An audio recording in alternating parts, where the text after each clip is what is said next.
एवं परंपरा प्राप्तम् इमं राजर्षयो विदो सकाले नेह महता योगो नष्टः परं तपः।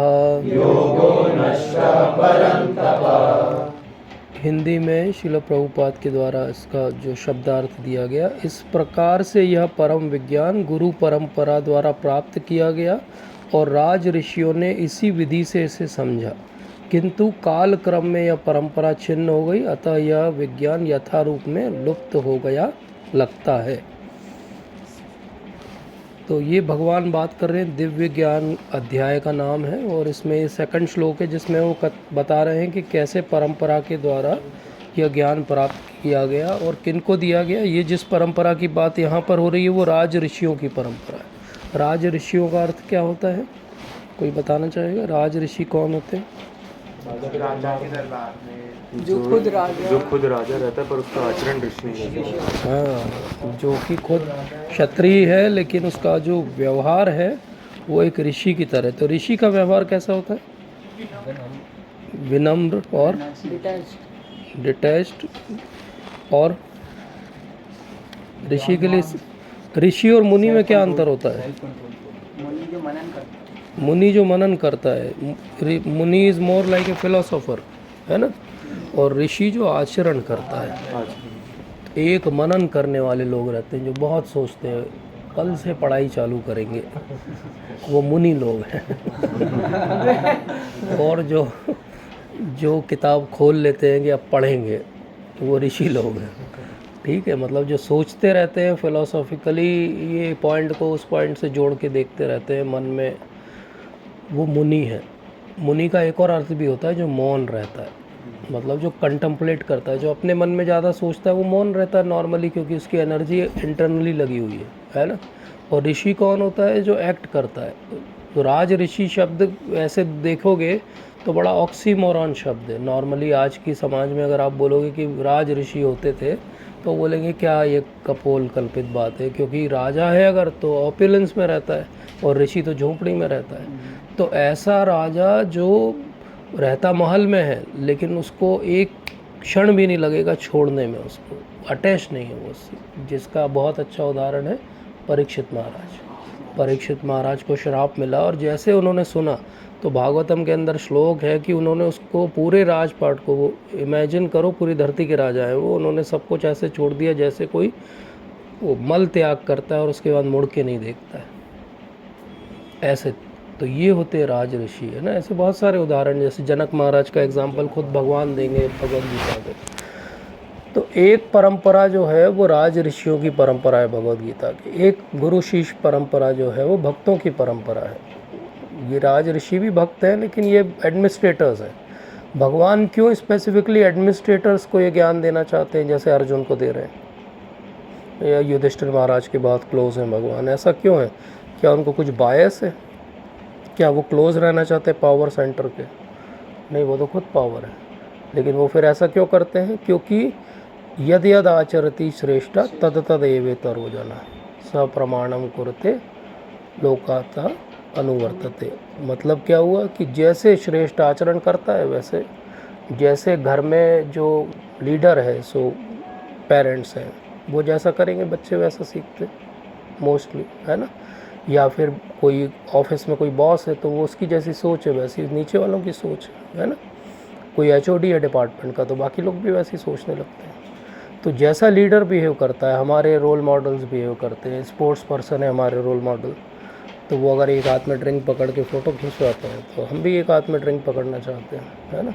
अगर हमारे एक्टर्स हैं, उनकी मल्टीपल अफेयर्स हैं, तो हम भी उनको रोल मॉडल समझ के यद यद आचरति श्रेष्ठा आई शुड ऑल्सो हो 2-3 गर्लफ्रेंड्स। ये हो गया श्लोक कंप्लीट। पॉइंट इसकी क्यों राज ऋषियों को ज्ञान देना है? क्योंकि राज ऋषि जैसा बिहेव करेंगे प्रजा वैसा ही बिहेव करेगी, यथा राजा तथा प्रजा। तो इसलिए अगर राजा सही हो जाएगा तो प्रजा अपने आप सही हो जाएगी। तो ये होता है, दिस इज सीन कि जो हायर अथॉरिटी जैसा बिहेव करती है वैसा बाकी लोग करते हैं। भगवान को ये बात पता है, ये हमारा जो मेंटलिटी है कि हम फॉलोअरशिप है हमारी, ये पता है, इसलिए वो क्या करते हैं, वो राज ऋषियों को पकड़ के चेंज करते हैं। उनको चेंज करेंगे तो पूरा किंगडम चेंज हो जाएगा। कुछ ही 100 साल पहले, मतलब आज से करीब 400-500 साल पहले, अगर आप नॉर्थ ईस्ट में जाते हैं इंडिया के, तो ऐसे भी किंगडम्स थे जहाँ पे पूरा पूरा जो राज्य था वो एकादशी रखता था, और नियम था कि अगर आपको इस राज्य में रहना है तो आपको एकादशी रखनी पड़ेगी, नहीं तो आप राज्य छोड़ के चले जाओ। और अभी आप जाओगे तो आपको वहाँ पे वेजिटेरियन फूड भी नहीं मिलेगा, ये स्थिति है। In these 300 years things have change like anything. तो ये क्यों हो गया? जैसे राजा थे वैसी प्रजा थी, वहाँ राजा वैष्णव थे तो प्रजा भी वैष्णव थी, है ना। अब राजा वैष्णव नहीं बचे। आप कभी गूगल पे डालना मैप इंडिया का, नॉन वेज कितनी % पॉपुलेशन खाती है या वेजिटेरियन कितनी % पॉपुलेशन है, आपको एक फिगर आएगा, एक इंडिया का मैप आएगा। रेड मतलब नॉन वेज, ग्रीन मतलब वेज। आप जैसे ही साउथ की तरफ जाओगे 98% तक पॉपुलेशन जो है वो नॉन वेज खा रही है। लेकिन यही अगर आप 1000 साल पहले जाओगे तो सबसे कट्टर रूप से वैष्णविज़्म और शैविज़्म को फॉलो कोई कर रहा था तो साउथ इंडिया। क्यों? क्योंकि राजा वैसे थे, राजा वैसे थे तो प्रजा भी वैसी थी। अब राजा अलग हैं तो प्रजा भी वैसी है। इसलिए भगवान ने बोला कि ये जो परंपरा का सिस्टम मैंने दिया ये राज ऋषियों के थ्रू दिया, ठीक है। और दूसरा परंपरा का सिस्टम भक्तों के थ्रू है, जो कि शुरू में ही प्रभुपाद ने दिया कि कैसे ब्रह्मा जी, नारद मुनि और उसके बाद एक गुरु शिष्य परंपरा से होती है नॉलेज, श्रील प्रभुपाद तक आया अपने गुरु महाराज के थ्रू, और अब हमारे तक आ रहा है उनके जो शिष्य प्रभुपाद के प्रामाणिक शिष्य उनके थ्रू। तो अगर मैं आपसे बोलूं कि एक ये शास्त्र है ना, ये शास्त्र है, ये भागवतम है, भगवद गीता है, और एक गुरु है, कौन ज़्यादा इम्पोर्टेंट है? गुरु ज़्यादा इम्पोर्टेंट है कि शास्त्र ज़्यादा इम्पोर्टेंट? किस पे श्रद्धा ज़्यादा इम्पोर्टेंट है? कितने लोग गुरु के लिए हाथ उठाते हैं? वो कितने लोग कहते हैं कि श्रद्धा जो है वो शास्त्र पे होनी चाहिए? जो असली उसकी अंडरस्टैंडिंग है, हाँ, दोनों वाले आंसर का ऑप्शन नहीं दे रहा हूँ मैं, क्योंकि फिर वो ऐसा हो जाएगा कि ऑल ऑफ द अबव आता है ना MCQ में लास्ट, तो जिसको कुछ भी नहीं आता वो भी ऑल ऑफ द अबव टिक करके आ जाता है, क्योंकि उसको लगता है ये ऑल ऑफ द अबव ही होगा इसका। ऐसे ही करते हैं ना, तो MCQ में कुछ भी नहीं समझ में आया तो C टिक करके आ जाओ, जितने समझ में नहीं आ रहे सबको C करके आ जाओ। तो लॉ ऑफ प्रोबेबिलिटी क्या बोलता है? सबको अगर C करके आए होगे तो 1/4 तो आपके सही होंगे, 1/4 में आपको सही हुए तो 4-4 नंबर मिलेंगे, जितने गलत हुए माइनस हो जाएंगे, आप 3-4 नंबर प्लस में ही रहोगे, है ना। लेकिन ऐसा नहीं करना चाहिए, वही सॉल्व करना चाहिए जो आता है, जो नहीं आता उसको सॉल्व नहीं करना चाहिए। अब इसकी अंडरस्टैंडिंग क्या है? इसकी सही जो अंडरस्टैंडिंग है वो ये कि श्रद्धा आपकी शास्त्र में होनी चाहिए, क्योंकि जब तक शास्त्र में श्रद्धा नहीं है, गुरु में जो श्रद्धा है वो बहुत सुपरफिशियल है। वो तो आप उनका ऑरा देख के, फॉलोअरशिप देख के, भीड़ देख के, बोलने का तरीका देख के आप इंस्पायर हो गए उनसे, लेकिन आपने शास्त्र के आधार पर समझा गया कि सच में वो गुरु है कि नहीं है। आज जो इतने गुरु घंटाल हैं इंडिया में, वो क्यों हैं? उसका रीज़न ये है कि शास्त्र के आधार पे कितनी पॉपुलेशन है जो समझती है कि गुरु होना कैसा चाहिए, गुरु का आचरण कैसा होना। वो तो यही देखते हैं, अरे उनके सत्संग में 10,000 लोग आते हैं, चलो वहीं चलते हैं। अब वो 10,000 लोग क्यों आते हैं, उसके पीछे उनकी क्या मैनेजमेंट स्कीम है, वो कोई सोचता है क्या? और वो कितनी शास्त्र की बात करते हैं। जब शास्त्र का आपको ही ज्ञान नहीं है तो आप टेम्पलेट क्या लगा के घूमने जाओगे कि कौन गुरु बनना चाहिए मेरा? कोई टेम्पलेट ही नहीं है आपके पास। इसलिए पहली श्रद्धा शास्त्र में होनी चाहिए। उसका एक और एडवांटेज है, जब शास्त्र में श्रद्धा होगी, कभी आप गलत गुरु भी पकड़ लोगे तो आप समझ पाओगे कि ये गुरु गलत है, तो आप छोड़ पाओगे उसे। अभी प्रॉब्लम क्या है, मैक्सिमम लोगों के पास गलत गुरु है और इंटरनली दे नो ऑल्सो कि ये गुरु गलत है, लेकिन वो सेंटिमेंटलिज्म और सोसाइटी में फ़ोटो आप लगा चुके हो, हार चढ़ा चुके हो, और फिर अखबार में खबर आती है कि गुरु तो जेल चले गए हैं। अब वो फ़ोटो भी नहीं हटाते बनती, वो हार चढ़ाना भी नहीं हटाते बनता, लेकिन कहीं ना कहीं आप ये एक्सपेक्ट भी नहीं कर पाते कि ये तो गलत गुरु हमने चयन कर लिया था, क्योंकि ईगो आपका आड़े आ जाता है कि मैं तो बहुत इंटेलिजेंट हूँ, मेरे से गलती कैसे हो सकती। तो फिर आप रास्ता क्या ढूंढते हो? कुछ नहीं, वो कोई कंट्रोवर्सी में फंसा दिया गया हमारे गुरु महाराज, ऐसे थोड़ी। है ना। तो जैसे होता था ना कि पहले, मैंने पहले भी एक बार कहा था ये, कि पहले ऐसा होता था कि भगवान जेल में पैदा होते थे और फिर वो बाहर आते थे, है ना। अभी गुरु बाहर पैदा होते और बाद में जेल चले जाते, बाद में जेल चले जाते। तो ऐसा हमारे साथ ना हो, इसके लिए पहले शास्त्र पढ़ो, पहले भागवतम पढ़ो, भगवत गीता पढ़ो, समझो गुरु कैसा होना चाहिए। कई बार पीयर प्रेशर है, जब आप एक ग्रुप में आ जाते हो, चाहे इस ग्रुप में भी आ जाओ, अब यहाँ पे वो एक ही गुरु की बात कर रहे हैं और आप वो सुनते सुनते you get influence and you feel हाँ ये सब बोल रहे हैं तो यही मेरे भी गुरु होना चाहिए। ऐसा नहीं होता है, ऐसा होना भी नहीं चाहिए। गुरु इस बात से नहीं बनाना चाहिए कि उनके कितने और चेले हैं, है ना, बराबर। जैसे कि नरोत्तम दास ठाकुर महाराज ने लोकनाथ महाराज को गुरु बनाया अपना, उनके कितने और शिष्य थे? एक भी नहीं। He was the only one, क्योंकि लोकनाथ महाराज ने वाव ले लिया था कि मैं तो किसी को शिष्य नहीं बनाऊंगा। ये इन्होंने क्या क्या नहीं किया तब जाके वो शिष्य बने, है ना। ऐसे ही भक्ति सिद्धांत सरस्वती ठाकुर महाराज ने गौर किशोर दास बाबा जी को कितने शिष्य हुए उनके? एक ही शिष्य हुए। तो ऐसा कोई ज़रूरी नहीं कि कोई बहुत भीड़ है, कहीं बहुत आ रहा है, बहुत नाम है, पेपर में है, सब जगह है, सोसाइटी में है, मतलब वो ही हमारे गुरु हैं। गुरु is very internal connection. Guru represent गुरु तत्व, और वो गुरु तत्व शास्त्र में दिया हुआ है। तो जब आप गुरु तत्व समझोगे तो आप समझ पाओगे कि मेरे लिए सही गुरु कौन है। गुरु कभी भी पॉलिटिकल चॉइस नहीं है, गुरु कभी भी व्यूअर्स चॉइस अवार्ड नहीं है, गुरु कभी भी कोई डेमोक्रेटिक इवेंट नहीं है कि कौन ज़्यादा वोट दे रहा है गुरु महाराज को, चलो हम इन्हीं के पास चलेंगे। गुरु कोई ऑरा नहीं है जिसके पीछे आप भागोगे। बहुत सारे लोग तो गुरु इसलिए बनाते हैं कि वो जो भी सीएम साहब हैं उनके भी गुरु हैं, तो हमारे भी वही गुरु हैं। उससे क्या होगा, थोड़ी बहुत हमारा बिजनेस चलने लगेगा। यही तो करते हैं लोग, है ना। तो we should avoid all these things. अब ये सब सुपरफिशियलिटी छोड़ दी अगर आपने, और आपने डेप्थ से समझा और शास्त्र के आधार के टेम्पलेट पे आप ढूंढने गए, तो आप कैसे व्यक्ति को गुरु बनाओगे? आपको पहले खोजना पड़ेगा उस टेम्पलेट से कि उस टेम्पलेट के आधार पे सबसे अच्छा व्यक्ति कौन है, मतलब वो कैसा होना चाहिए। उस शास्त्र के आधार पे अपना जीवन जीता, शास्त्र के आधार पे जो जीवन जिएगा उस व्यक्ति को कहते हैं साधु। साधु का एक और अर्थ है संस्कृत में। साधु का अर्थ होता है वन हु कट्स, जो आपकी नॉट्स को काटता है, आपके अटैचमेंट्स को कट करता है। साधु वो होता है जो खरी खोटी सुनाता है। साधु वो होता है जो सत्य बोलता है। साधु वो नहीं होता है जो सामने वाले को प्लीज़ करने के लिए बोले। साधु क्यों बोलता है? क्योंकि आपके जीवन में वो सच में बदलाव लाना चाहता है। तो इसीलिए साधु जब आपके जीवन में आता है तो एजिटेट कर देता है, उथल पुथल मचा देता है। आपकी कंडीशनिंग्स, आपकी सोच, आपके जीवन जीने का तरीका सब उथल पुथल हो जाता है। अगर वो हो रहा है मतलब आप सही जगह आए। और अगर आप उतने ही कंफर्टेबल हो जितने गुरु बनाने के पहले थे, आज भी अगर उतने ही कंफर्टेबल हो, मतलब आप अपने कंफर्ट जोन से ही बाहर नहीं आए, मतलब गुरु कुछ नहीं कर रहा है आपके लिए। गुरु is not working on you. If Guru is working on you तो वह हर बार आपको ऐसा चैलेंज देगा कि आपको लगेगा ये अब मैं कैसे पूरा करूँगा। Yes, that is very important. तो गुरु कैसा होता है? जो साधु होता है। गुरु कैसा होता है? गुरु वो होता है जिसने तत्व का दर्शन किया है। 4.34 क्या है?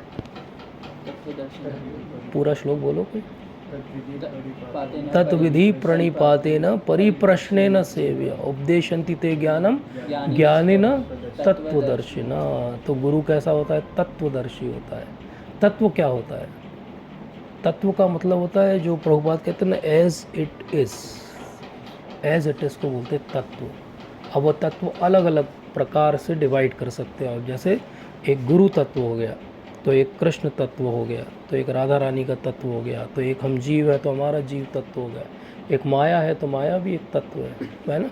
तो ऐसे काल भी एक तत्व है। तो ऐसे तत्व को अगर आप डिफाइन करने जाओगे तो शास्त्रों में अपने 17 टाइप के तत्व दिए। गुरु कौन है? जो इन 17 प्रकार के तत्वों को जानता है और उनके बीच के इंटरकनेक्शंस को जानता है, वो गुरु है। गुरु वो है जो आपके प्रश्नों का उत्तर दे सकता है।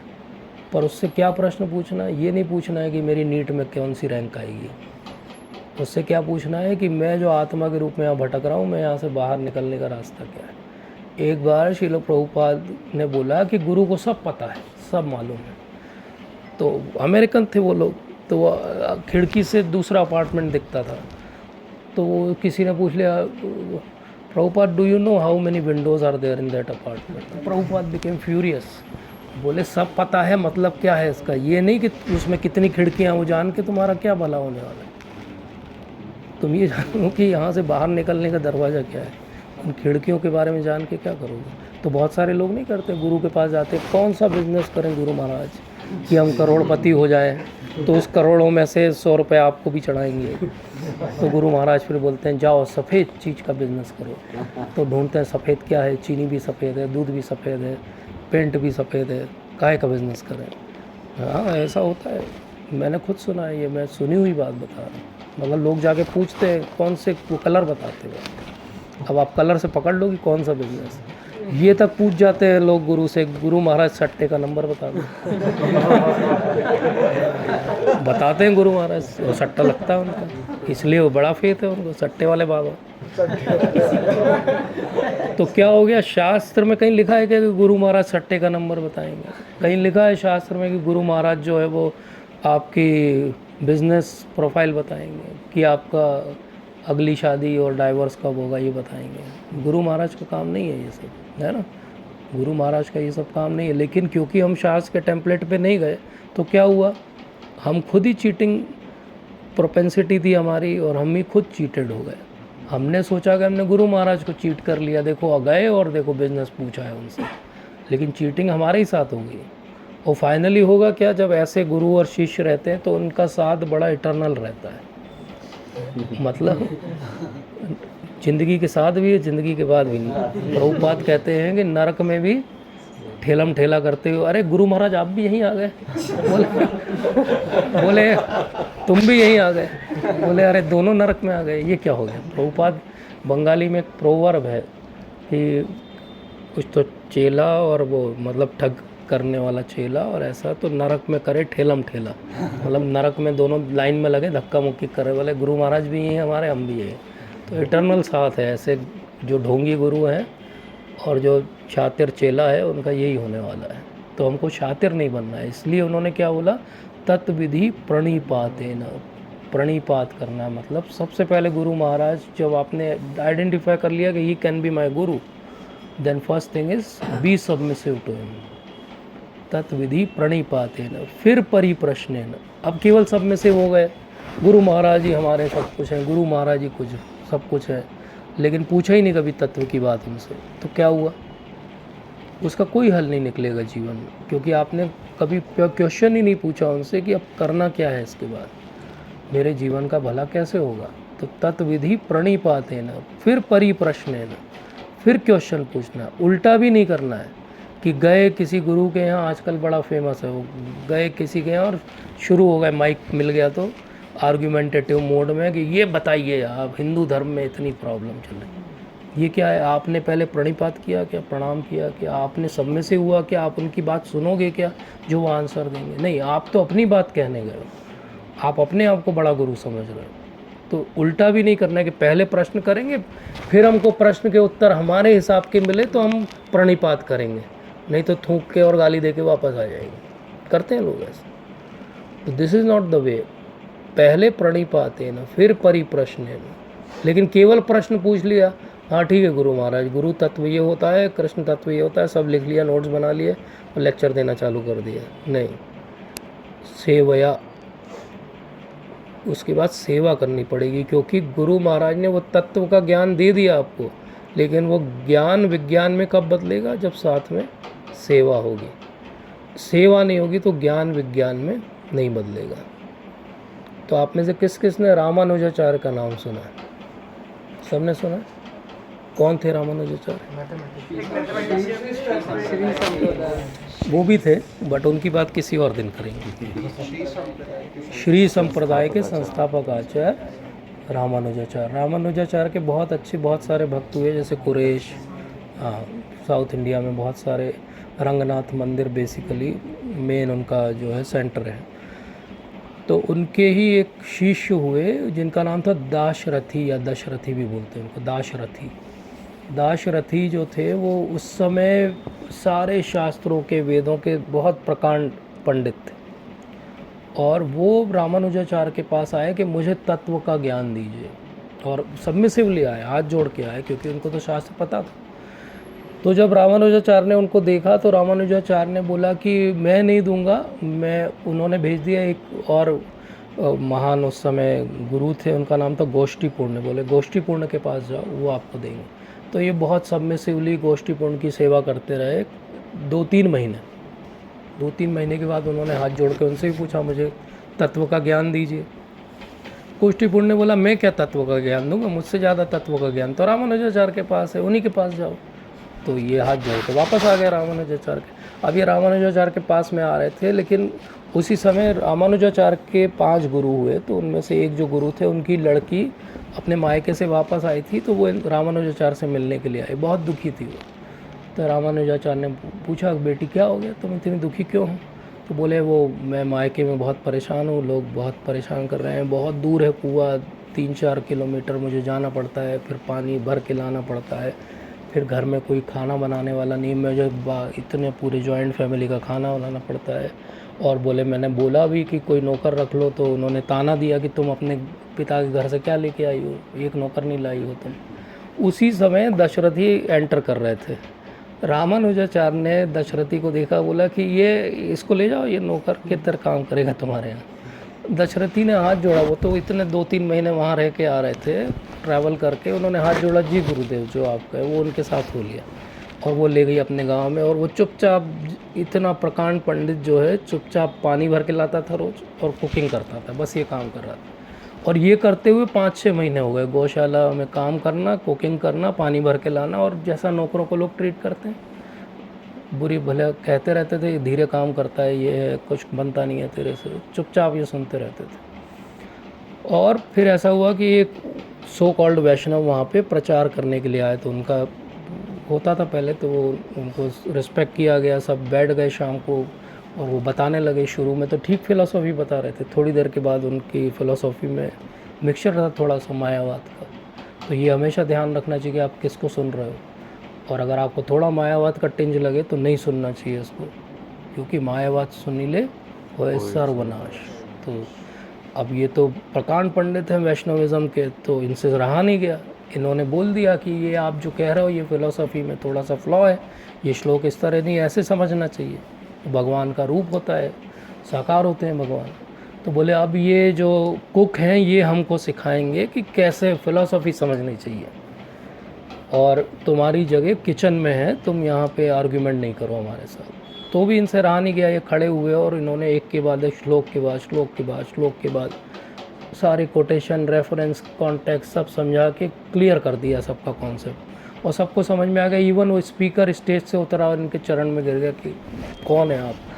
तो बोले, नहीं नहीं मैं जा रहा हूँ, मेरा किचन का टाइम हो गया। वो चले गए। लेकिन लोगों ने फिर पता किया कि इतना कोई कुक को कैसे आ सकता है इतना शास्त्र। तो उन्होंने बोला कि पता करते हैं, तो उनको समझ में आ गया, वो गांव से लोगों ने थोड़े दिन में पता कर लिया कि ये तो दशरथी हैं जो यहाँ पे रामानुजाचार्य ने आज्ञा दी, इसलिए चुपचाप कुक का काम कर रहा है ये, और इतने महीनों से कर रहा है। तो लोग कुछ गए उस गांव के वापस रामानुजाचार्य के बाद कि वो इतने महान वैष्णव को आपने क्या काम पे लगा रखा है, आपका शिष्य बुला लो वापस, हम कुछ और उसका ही लिए वहाँ इंतज़ाम कर देंगे कुक का।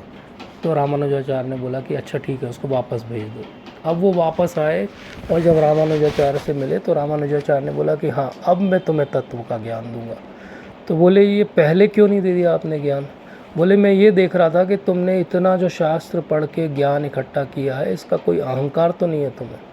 और जब मैंने देखा कि तुम सबमिसिवली वहाँ भी इतने महीने रहे, यहाँ भी आपने कुक का काम किया, बट एक बार भी इतनी सब डांट सुनते हुए आपके मन में कभी ये नहीं आया कि मैं बता दूं कि मेरी आइडेंटिटी कौन है, आप कौन होते हो मेरे ऊपर चिल्लाने वाले, मैं दशरथी हूँ। लेकिन आपने एक बार भी ऐसा नहीं किया। दैट मीन्स कि आपको अपने ज्ञान का अहंकार नहीं। बोले, जिसको ज्ञान का अहंकार नहीं है वो तत्व का ज्ञान प्राप्त करने का अधिकारी है, इसलिए अब मैं आपको तत्व का ज्ञान दूँगा। तो तत्विधि प्रणिपातेन परिप्रश्नेन सेवया, सबसे इम्पॉर्टेंट अगर इन 3 में कोई चीज़ है तो वो सेवा है, क्योंकि सेवा में अपने आप ही क्या आ गया, प्रणिपात तो हो ही गया, और सेवा में अपने आप ही प्रश्न उत्तर तो आ ही गए। तो अगर आपकी सेवा है तो आपका रियलाइजेशन है, सेवा है तो ज्ञान विज्ञान में बदलेगा, सेवा है तो आपको सच में वो नॉलेज अंदर से इंस्पायर करेगा और आप गलत जगह जाने से रुकोगे। अगर ऐसे आप इंस्पायर्ड होगे तो आप सही डिसीजन लोगे लाइफ में। इसलिए गुरु को खोजने का जो टेम्पलेट है वो क्या है, परंपरा से आया हुआ ज्ञान होना चाहिए गुरु के पास। डी नोवो गुरु नहीं होते। डी नोवो जो बायोलॉजी वाले वो समझ जाएंगे। डी नोवो का मतलब क्या होता है, स्वयंभू, बेताज बादशाह ऐसे रहते हैं ना, एकदम से एक दिन खड़े हुए तो बोले यही है हमारे गुरु महाराज। बोले इनके गुरु महाराज कौन है? उनके गुरु महाराज नहीं है। और वो लेक्चर में भी बोलते हैं कि हम मेरे कोई गुरु नहीं रहे। तो उनसे ये प्रश्न पूछना चाहिए, जब आपके गुरु नहीं रहे तो हम आपको क्यों गुरु बनाएं? हम भी बेताज बादशाह हैं, हम भी डी नोवो सिंथेसिस करेंगे गुरु तत्व का, हमें भी आपकी ज़रूरत नहीं है। जब तक आपने किसी परंपरा को पालन नहीं किया है, हम आपकी परंपरा को क्यों पालन करें जो अभी चालू हुई है?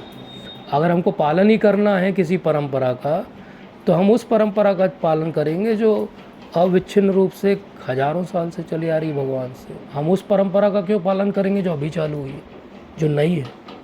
समझ गए ना? जब हमको कुछ फॉलो ही करना है तो हम बेस्ट जो अवेलेबल है वो फॉलो करेंगे। तो इसलिए गुरु कौन हो सकता है? जो परंपरा में आता हो। गुरु कौन हो सकता है? जो तत्व का दर्शी हो। और जो तत्व का दर्शी होगा वो कैसा होगा? हाँ, विनम्र होगा। जो तत्व का दर्शी होगा वो क्या करेगा? वो कभी अपनी बात नहीं करेगा। जो भी स्टेज पे खड़े होकर हमने ऐसा कर दिया, हमने वैसा कर दिया, वो गुरु नहीं है। गुरु कौन है? वो हमेशा सारा श्रेय अपने गुरु महाराज को देगा, तब वो परंपरा में आता है। प्रभुपाद का कोई भी लेक्चर उठा के बता दो जहाँ प्रभुपाद ने ये बोला हो कि ये मैंने किया। Even nectar of devotion, beautiful masterpiece Prabhupada का, और उसके इंट्रोडक्शन में वो लिखते हैं कि ये जो कृष्ण भावनामृत आंदोलन है श्रील रूप गोस्वामी के अनुगमन में चल रहा है। जबकि सबको मालूम है कर कौन रहा है, लेकिन उन्होंने क्या बोला? श्रील रूप गोस्वामी के अनुगमन। हमेशा प्रभुपाद बोलते बोलते रोने लगते थे कि ये आप सबको मेरे गुरु महाराज ने भेजा है। तो ये अंडरस्टैंडिंग की श्रेय किसको दे दिया? या तो अपने शिष्यों को दे दिया या गुरु महाराज को दे दिया। श्रेय अपने पास कभी नहीं रखा। ऐसे होते हैं गुरु। तत्व की और अपन व्याख्या कर सकते हैं। तत्व कोई बेसिक लेवल पे शास्त्र से चालू होके वो तत्व तो प्रेम तक जाएगा और वो अंतरंग जो लीलाएं हैं वहाँ तक जाएगा, लेकिन अभी हम उसके अधिकारी भी नहीं हैं तो वहाँ नहीं। बट बेसिक लेवल पे आप ये समझो कि आपका फेथ किसी पर भी है तो पहले ये पूछो क्या वो परंपरा में आता है। एक चेकलिस्ट बनाओ, क्या वो परंपरा में आता है? टिक। क्या वो श्रेय हमेशा अपने गुरु महाराज को देता है? विनम्र है, ज्ञानी है, तत्वदर्शी है? अगर ये सब टिक हो रहा है मतलब वो आपके गुरु बनने लायक है। अगर इनमें से कुछ भी गड़बड़ है तो वो गुरु बनने लायक नहीं है। सिंपल सी बात है। Then we should not follow him. इसीलिए इस्कॉन डिसाइपल कोर्स है। इस्कॉन डिसाइपल कोर्स क्या कन्फ्यूजन हमारा दूर करता है कि जब आप गुरु की खोज करो तो आपको ये सारे पॉइंट क्लियर होने चाहिए, और जब इस क्लियर कॉन्सेप्ट से आप गुरु को खोजने जाओगे तो आपको एक नया कन्फ्यूजन मिलेगा कि प्रभुपाद तो अब नहीं है, अब प्रभुपाद के शिष्य हैं, तो मैं उन इतने सारे शिष्यों में से किस पे विश्वास करूं? या उनके शिष्यों के शिष्य हैं तो मुझे कैसे विश्वास हो कि वो सही है? इसीलिए गुरु पे जो फेथ होता है वो पहले शास्त्र पे फेथ होता है, फिर गुरु पे फेथ होता है। और गुरु पे फेथ हमेशा गुरु की वाणी और उसका जो आचार व्यवहार है उससे होता है। तो बहुत स्क्रूटिनाइजिंगली आप देखो, सुनो उनको। और एक और बहुत अच्छा तरीका है, आप उनके शिष्यों को देखो और उनके व्यवहार को देखो। उसको कहते हैं फले न परिचयत। कोई भी पेड़ कितना अच्छा है वो एक फल तोड़ो, खा के देख लो, अगर मीठा है तो सब फल मीठे हैं। तो अगर आपको ऐसा कोई इंस्पायरिंग शिष्य मिले उनका मतलब गुरु महाराज अच्छे होंगे, इसलिए शिष्य इंस्पायरिंग। ठीक है, तो ये चीज़ कि प्रभुपाद हमेशा हमारे प्री एमिनेंट शिक्षा गुरु हैं। क्या है? प्री एमिनेंट शिक्षा गुरु है। मतलब शिक्षा हम जिन भी शास्त्रों के आधार पे लेंगे वो प्रभुपाद से आ रहे हैं, इसलिए प्रभुपाद प्री एमिनेंट शिक्षा गुरु है। लेकिन दीक्षा गुरु क्योंकि अब प्रभुपाद नहीं है धरावताम पे, तो जो भी जिन पे हमारा फेथ हो वो, उसमें कोई पीयर प्रेशर नहीं है, उसमें कोई जल्दी नहीं है। Take your time. प्रभुपाद अपने गुरु महाराज से कब मिले थे? 1922। और उन्होंने दीक्षा कब ली? 1933। 10 years he was also thinking. He gave that example कि take your time, think what is right for you, because then it is a big commitment. गुरु त्याग करना मजाक की बात नहीं है. गुरु धारण करने के पहले आप समझ लो कि त्याग तो नहीं करना पड़ेगा. इस बात को क्लैरिफाई होना चाहिए. तो ये कॉन्सेप्ट हो गया क्लियर कि प्रभुपाद हमारे प्री एमिनेंट शिक्षा गुरु हैं और बाकी जो दीक्षा गुरु हैं वो दीक्षा गुरु हैं. उसके बाद आता है रोल की बाकी भी कोई शिक्षा गुरु हो सकता है आपका, लेकिन वो भी शिक्षा गुरु कौन हो सकता है? हर कोई जो शिक्षा दे रहा है वो शिक्षा गुरु नहीं है. जैसे मैं आपका शिक्षा गुरु नहीं हूँ. क्यों नहीं हूँ मैं आपका शिक्षा गुरु? क्योंकि मेरा स्टैंडर्ड वो नहीं है, मेरा आचार व्यवहार वैसा नहीं है कि मैं किसी का शिक्षा गुरु बनूँ. शिक्षा गुरु बनने के लिए क्या होना चाहिए? आपका जो आप प्रीच करते हो वो आपको प्रैक्टिस करना चाहिए. तो जो प्रैक्टिस कर रहा है, जो वो प्रीच कर रहा है, वो ही शिक्षा गुरु है.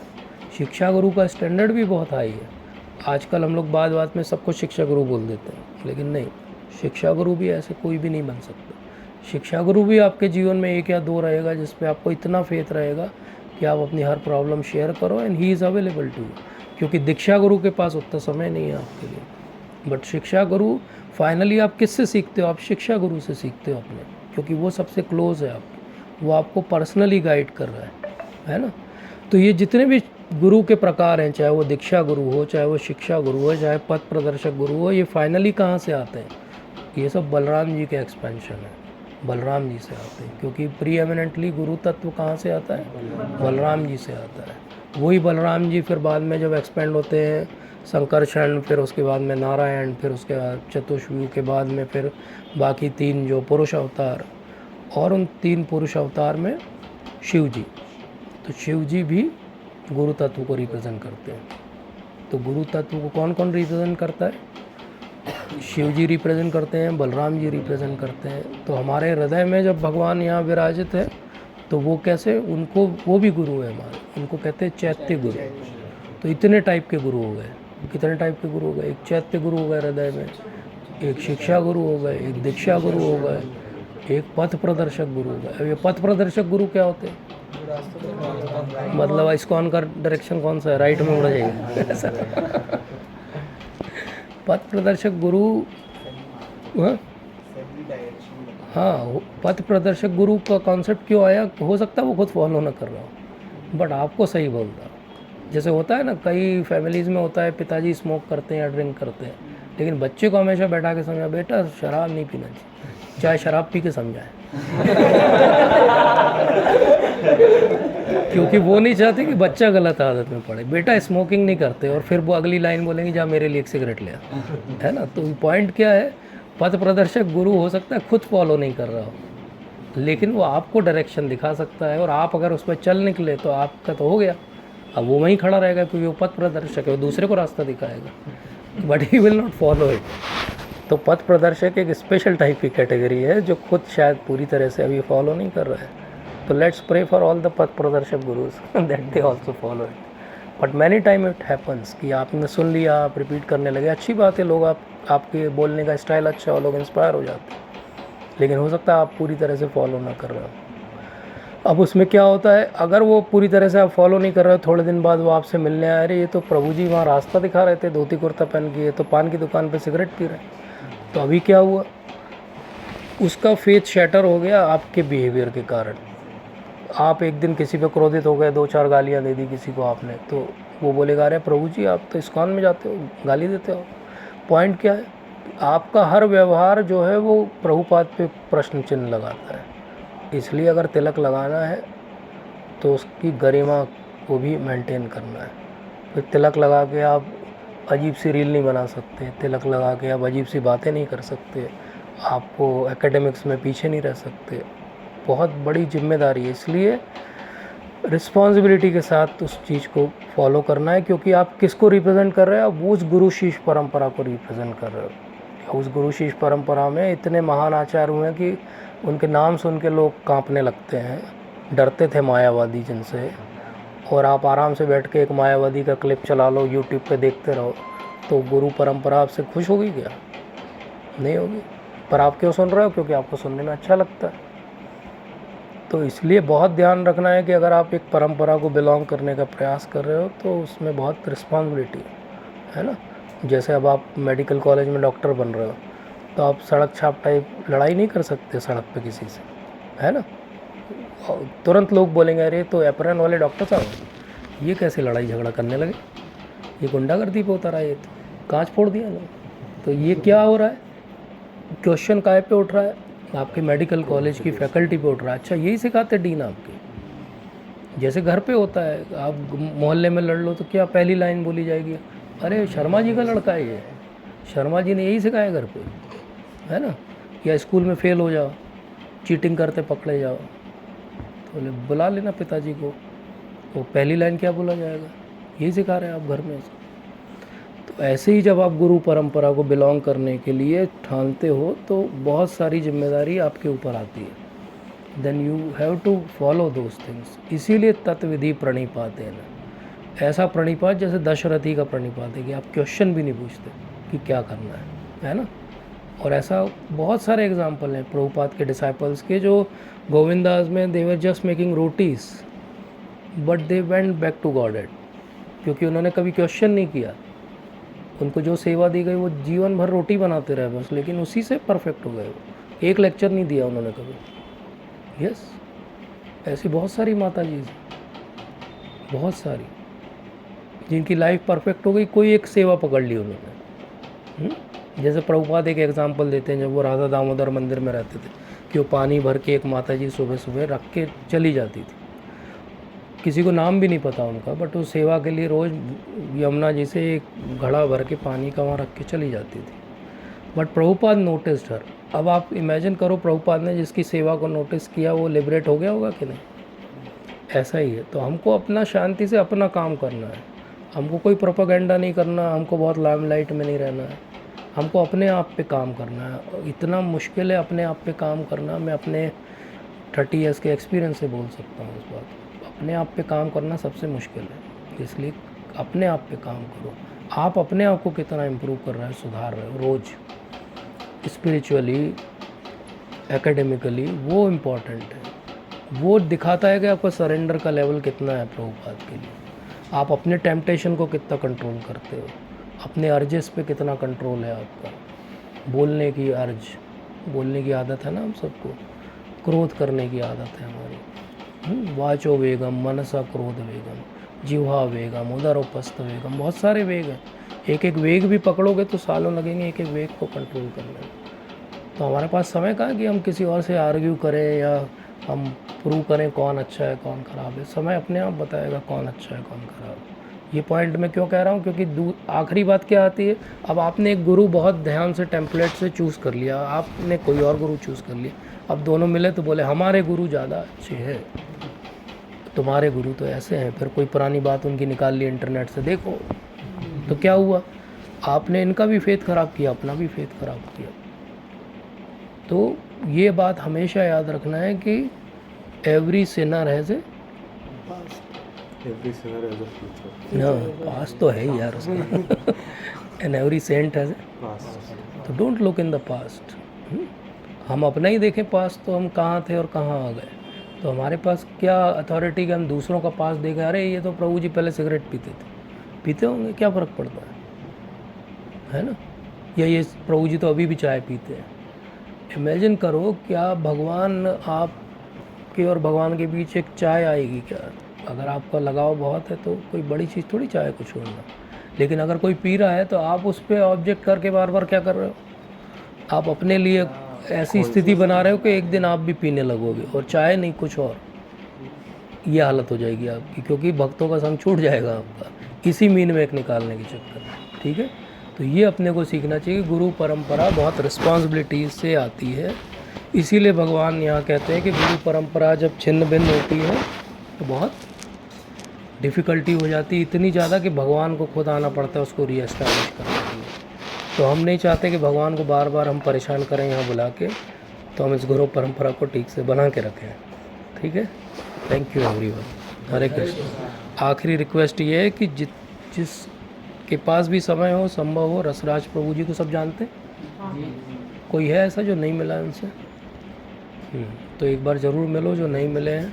Very beautiful speaker and very mesmerising, and he teaches like, मतलब आपको तो समझ में आएगा कि पहली बार आप ऐसे व्यक्ति से मिले जो एक आइडियल टीचर है, because he speaks, he follows it and he speaks so well कि आपको एक दो लोग सो रहते हैं यहाँ पे क्योंकि I am not a good speaker, but आप में से किसी को नींद नहीं आएगी जब आप रसराज प्रभु जी को सुनोगे। सच है अमेजिंग स्पीकर। टाइम निकालो 3 दिन के लिए। आईडीसी कोर्स करने का फ़ायदा क्या है, जो भी बाद में एस्पायर करेगा गुरु महाराज से दीक्षा लेने के लिए, तो एटलीस्ट आपके पास आईडीसी का सर्टिफिकेट होगा, तो थिंग्स विल बी ईजी। ठीक है, एनीथिंग एल्स? यस, रिस्पेक्ट रहते हैं भगवान को रियलाइज करने के, ब्रह्म हाँ, परमात्मा परमात्मेति भगवान इति शब्दयेत। हाँ, फिर भी प्रभुपाद जी इम्पर्सनलिज्म को अच्छे से मतलब चॉप किए उनने, मतलब काटे हमेशा, मतलब कि उसको एथिस्ट कहते हो, डीमन थ्योरी कहते हैं, है ना, बट ये भी तो एक एक्सपेक्ट है ना भगवान को रियलाइज। यस, ये एक्सपेक्ट है, लेकिन उसको ऐसा समझो कि मैं आपसे बहुत प्रेम करता हूँ, लेकिन मैं बोलूँ कि आप बहुत महान हैं, लेकिन आपके हाथ भी नहीं, आपके पैर भी नहीं, आपका सिर भी नहीं, आपका पेट भी नहीं, आपकी छाती भी नहीं है, लेकिन आप बहुत महान हैं। आप छोटे से छोटे भी हैं, बड़े से बड़े भी हैं, लेकिन आपका कोई स्वरूप नहीं है। आप बहुत महान हैं, लेकिन आप मुझसे बात नहीं कर सकते डायरेक्टली, मेरे से इंटरेक्ट नहीं कर सकते, लेकिन आप बहुत महान हैं। आप इतने महान हैं, मैं भी उतना ही महान हूँ, बस मैं अभी रियलाइज़ नहीं कर पा रहा हूँ। थोड़ी देर बाद मैं आपके जैसे ही महान बन जाऊँगा। अब ये ग्लोरिफिकेशन आपको कैसा लगा? मैंने आपको ग्लोरीफाई किया पूरे टाइम, लेकिन आपको सुनने में अच्छा लगा। ऐसे ही भगवान को भी लगता है कि वो भगवान जो निराकार है, जिनका न सिर है, न हाथ है, न पैर है, तो भगवान बोलते हैं क्या मूर्ख आदमी है यार, है ना। तो ये इनकम्प्लीट अंडरस्टैंडिंग है ना।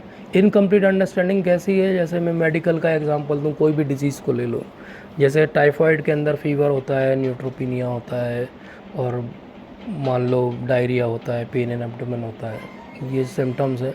अब ये गए डॉक्टर साहब सुनने में जल्दी में थे, तो इन्होंने इतना ही सुना कि टाइफाइड में फ़ीवर होता है, तो जितने मरीज फीवर का आया सबका डायग्नोसिस उन्होंने टाइफाइड बना दिया। तो क्या हो गया? वो मलेरिया वाला मर गया क्योंकि मलेरिया की दवा नहीं मिली उसको। जिनको टाइफाइड था वो ठीक हो गए, लेकिन जिनको मेलिग्नेंसी के कारण फीवर आ रहा था उनका तो इलाज ही चालू नहीं हुआ। पॉइंट क्या हुआ? Incomplete knowledge is dangerous. इसीलिए incomplete realisation about God is also dangerous. Prabhupada जब क्रोधित होते हैं साइंटिस्ट पे या किसी मायावादी पे, तो वो भी उनकी कृपा है। प्रभुपाद, अभी मैं मॉर्निंग वॉक सुन रहा था प्रभुपाद का, प्रभुपाद कहते हैं कि that is also mercy. Prabhupada से पूछा किसी ने कि आप इतने क्रोधित होते हो, रास्कल बोलते हो उनको, ये तो अच्छा वर्ड नहीं है। तो बोले that is mercy, I am calling them rascal, in fact they don't deserve that also. मतलब प्रभुपाद का कहना है कि उससे भी ख़राब वर्ड बोलना चाहिए, but I don't want to speak. तो पॉइंट इज़ कि why is saying that way, why that is his mercy. जैसे होता है ना, बच्चा बहुत उधम करता है तो अपन एक आध छोटी मोटी टाइप की गाली वाली देके उसको बोलते चुपचाप बैठ जाए यहाँ पे, तो वैसा ही है वो। तो साइंटिस्ट जो बोल रहा है कि हम ऐसा करेंगे, हम वैसा करेंगे, प्रभुपाद बार बार बोलते हैं ऐसा फ्यूचर में क्यों करोगे, अभी करके बताओ ना, मैं तो अभी मरने वाला हूँ, मुझे ज़िंदा रखो। आप ये बोलते फ्यूचर में एक दिन आएगा जब हम सबको ज़िंदा रखेंगे। फ्यूचर किसने देखा है? बोले वो तो आपको पोस्ट डेटेड चेक दे रहे हैं। प्रभुपाद कहते हैं कि पोस्ट डेटेड चेक दे रहे हैं। बोले पोस्ट डेटेड चेक लेके मैं क्या करूँगा, तुम्हारे अकाउंट में पैसा ही नहीं रहेगा। पॉइंट ये है, तो वो चेक का मैं करूँगा क्या? मतलब फॉल्स प्रोमिसेस है, इसलिए he is angry. Why is angry किसी दिन हम डिस्कस करेंगे कि इंडस्ट्रियलाइजेशन के बाद लोगों की थॉट प्रोसेस में क्या चेंज हुआ, कैसे theory of evolution, Darwin's theory of evolution और basically how earth was made, ये दो जो बिग बैंग थ्योरी है, इन्होंने कैसे स्पॉइल कर दिया पूरे कल्चर को और पूरी एक जनरेशन्स को जो भगवान से जुड़ सकती थी। और प्रभुपाद इतने कंपैशनेट हैं कि उनको बहुत बुरा लगता है ये देख के कि पूरी की पूरी जनरेशन भगवान से दूर चली गई, एथीस्ट बन गई जस्ट ये दो थ्योरीज़ की वजह से। That's why he is angry, है ना। That's why he is angry with people who are so called spiritualist but they don't have complete knowledge. Giving incomplete knowledge, one aspect of God, one dimension of God and making him a cartoon is not right. जो चीज़ आपके पास है वो भी भगवान के पास नहीं हो, ऐसे कौन से भगवान होते हैं? भगवान तो ऑल पावरफुल है ना। आपके पास 2 हाथ है, उनके पास नहीं है, ऐसा सोचना कितना गलत है, कितना गलत? पर ब्रह्म वाली थ्योरी तो फिर इससे गलत हो जाएगी कैसे? कि ब्रह्म में तो यही निराकारी ब्रह्म है। हाँ, तो ब्रह्म वाली थ्योरी इनकम्प्लीट अंडरस्टैंडिंग है ना, तो गलत ही है। इनकम्प्लीट अंडरस्टैंडिंग कहाँ तक आपको ले जाएगी? गलत ही है वो। तो बोले उसकी ज़रूरत क्या है? उसकी ज़रूरत ये है कि बहुत सारे लोगों का ईगो इतना ज़्यादा है कि वो कभी एक्सेप्ट नहीं करना चाहते कि वो हाईएस्ट अथॉरिटी नहीं है। उन सब का ईगो सेटिस्फेक्शन करने के लिए, और कम से कम वो ब्रह्म तक तो जाएं, इसके लिए अगर आप ठीक से पढ़ोगे शास्त्र तो आपको समझ में आएगा कि ब्रह्म से भी आगे जाने का रास्ता खुला है। तो जो ब्रह्मवादी है वो गलत नहीं है। ब्रह्मवाद तो बेसिकली शास्त्रों का हिस्सा है, वेद का हिस्सा है ब्रह्मवाद। मायावाद गलत है, दोनों चीज़ में अंतर है। जो ब्रह्मवादी है, जैसे चतुष्क कुमार भी ब्रह्मवादी है, ब्रह्मवादी होने में कुछ गलती नहीं है। चतुष्क कुमार ब्रह्मवादी थे लेकिन बाद में भगवान के अंतरंग पार्षद बन गए। क्यों? उन्होंने भगवान की जो चरण कमल हैं उनसे आती हुई तुलसी की जो गंध है वो सूंघी, और वो सुखदेव गोस्वामी जब पैदा हुए तो क्या थे? वो भी ब्रह्मवादी थे। लेकिन जैसे ही उन्होंने सुना अहो बकीयम स्तनम कालकूटम, सुन के तुरंत बोले किसने लिखा है, कौन है ये महान, ऐसा कौन है जो मारने आए उसको अपनी माता की गति देता है। शॉर्ट सर्किट हो गया उनके दिमाग में। तुरंत उन्होंने पिताजी के पास बोला मेरे को 18,000 श्लोक सिखा दो, है ना। लेकिन ब्रह्मवादी होना कुछ गलत नहीं। ब्रह्मवादी तो बाद में भक्त बन जाएगा, मायावादी कभी भक्त नहीं बनेगा, क्योंकि मायावादी तो अपने आप को भगवान समझता है, भगवान उसको कभी पूरा नॉलेज नहीं है। गलती मायावादी बनने में, ब्रह्मवादी बनने में नहीं है। तो ब्रह्मवाद तक ठीक है, लेकिन ब्रह्मवाद कैसा है प्रभुपाद समझाते हैं, जैसे 100 मंजिल चढ़ना है और सीढ़ी से जा रहे हो आप। आपको ब्रह्मवाद अच्छा लगता है, आप चढ़ो सीढ़ी से, हम तो लिफ्ट से जाने वाले हैं। अब आपको अगर समझ में आता है तो कोई बात नहीं, एक फ्लोर सीढ़ी से चढ़ो और फिर आ जाना, हम लिफ्ट में ले लेंगे आपको, है ना। तो ब्रह्मवादी होना गलत नहीं है, लेकिन बहुत टीडियस लॉन्ग रूट है। खुद अर्जुन ही पूछेंगे भगवान से कि साकार और निराकार दोनों में से, तो भगवान क्या कहते हैं? दोनों बोनाफाइड है, लेकिन एक बहुत टीडियस है। भगवान ने वर्ड ही यूज़ किया कि एक बहुत कठिन है और एक सरल है। हमारे पास समय कम है तो सरल काम करें हम, है ना। करते हैं ना सरल काम, वो 10-20 क्वेश्चन वाली बुक्स ले आते हैं, युग बोध, बोले 20 में से 8 तो आ ही जाएंगे, पास तो हो ही जाएंगे। करते हैं ना लोग, प्रीवियस ईयर क्वेश्चन पेपर 5 साल के सॉल्व कर लो, पास तो हो ही जाओगे। चाहे MBBS हो, चाहे BE हो, चाहे IIT हो, सब जगह यही हाल है। तो सरल रास्ता ढूंढते ना, तो why not in spirituality find out easy way. ठीक है, चलो, thank you everyone, and again sorry for coming late. I will try not to repeat this mistake. वांछा कल्पतरुभ्यश्च कृपा सिन्धुभ्यश्च पतितानां पावनेभ्यो वैष्णवेभ्यो। हरे Krishna. Let us all thank Prabhuji by chanting one time. Hare Krishna, Hare Krishna.